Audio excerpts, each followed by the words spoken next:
تو اس کے متعلق حضرت عبداللہ ابن عباس رضی اللہ تعالیٰ عنہ سے روایت ہے کہ جب رسول اللہ صلی اللہ علیہ وسلم سے مشرک اور کافروں کے بچوں کے بارے میں سوال کیا گیا تو حضور پاک صلی اللہ علیہ وسلم نے ارشاد فرمایا کہ اللہ تبارک و تعالیٰ نے جب ان بچوں کو پیدا کیا تو اللہ تبارک و تعالیٰ خوب جانتا تھا ان بچوں نے بڑے ہو کر کیا کرنا ہے۔ اسی طرح ایک حدیث میں آتا ہے کہ آپ صلی اللہ علیہ وسلم نے ایک خواب دیکھا کہ آپ صلی اللہ علیہ وسلم ایک باغ میں ہیں اور ایک لمبے قد کا آدمی باغ میں چل رہا ہے اور اس کے آس پاس بہت سارے بچے کھیل رہے ہیں اور اس آدمی کا قد اتنا لمبا ہے کہ حضور اکرم صلی اللہ علیہ وسلم اس آدمی کو دیکھنے کے لیے اپنی گردن اوپر بلند کرتے ہیں گویا کہ وہ شخص آسمانوں سے باتیں کر رہا ہو۔ حضور پاک صلی اللہ علیہ وسلم نے حضرت جبرائیل علیہ السلام سے اس شخص کے بارے میں پوچھا اور ان بچوں کے بارے میں بھی پوچھا تو حضرت جبرائیل علیہ السلام نے عرض کی کہ یا رسول اللہ صلی اللہ علیہ وسلم آپ نے جس شخص کو دیکھا وہ حضرت ابراہیم علیہ السلام ہے اور ان کے ارد گرد جو بچے کھیل رہے ہیں وہ بچے وہ ہے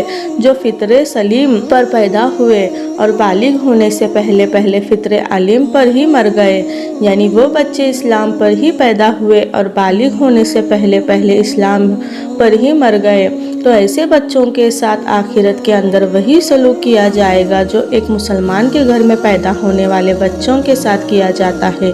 کیونکہ ہر پیدا ہونے والا بچہ اسلام پر ہی پیدا ہوتا ہے اور بعد میں بڑے ہو کر وہ کافر یا مشرک بنتا ہے، جیسا کہ حضور پاک صلی اللہ علیہ وسلم نے ارشاد فرمایا کہ ہر پیدا ہونے والا بچہ فطرت پر پیدا ہوتا ہے، یعنی اسلام پر پیدا ہوتا ہے۔ جو اس کے ماں باپ ہوتے ہیں وہ اسے بعد میں یہودی، نصاری یا عیسائی بنا دیتے ہیں، یعنی اس حدیث سے معلوم ہوا کہ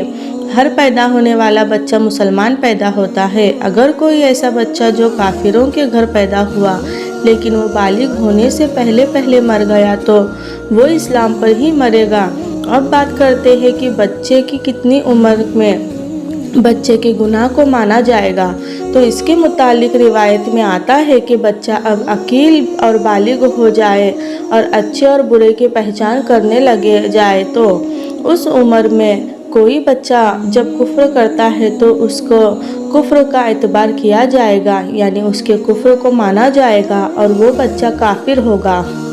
علماء کرام بیان فرماتے ہیں کہ اگر کوئی بچہ 7 سال کی عمر میں کفر کرتا ہے تو اس کے کفر کا اعتبار کیا جائے گا اور وہ کافر ہو جائے گا۔ اب بات کرتے ہیں کہ کافروں اور مشرکوں کے بچے جنت میں جائیں گے یا نہیں۔ اگر یہ جنت میں جائیں گے تو کون سے مقام پر ان کو رکھا جائے گا، اس کے متعلق الگ الگ روایت ملتی ہے۔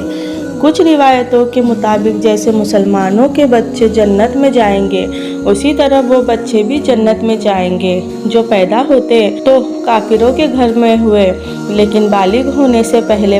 فوت ہو گئی، یعنی کہ انتقال کر گئے، تو اللہ تبارک و تعالیٰ ان معصوم بچوں کو بھی جنت میں داخل فرمائیں گے، کیونکہ اللہ تبارک و تعالیٰ ارشاد فرماتا ہے کہ وہ کسی کو جنت یا جہنم میں داخل نہیں فرمائے گا جب تک کہ اس کو اعمال کا متعلق نہ بنا دے۔ لہٰذا اسی وجہ سے اللہ تعالیٰ معصوم بچوں کو بغیر حساب و کتاب کے جنت میں داخل فرمائے گا، اور کچھ روایتوں کے مطابق کافروں اور مشرکوں کے معصوم بچے جنت میں داخل ہوں گے،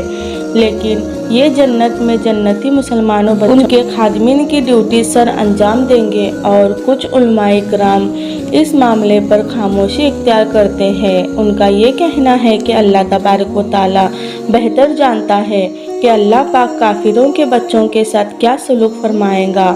ناظرین، ان تمام روایت میں سے سب سے صحیح روایت یہ ہے کہ جو بھی بچہ بالغ ہونے سے پہلے فوت ہو جاتا ہے تو اللہ تبارک و تعالیٰ ان کو بغیر حساب کتاب کے جنت میں جگہ عطا فرماتا ہے،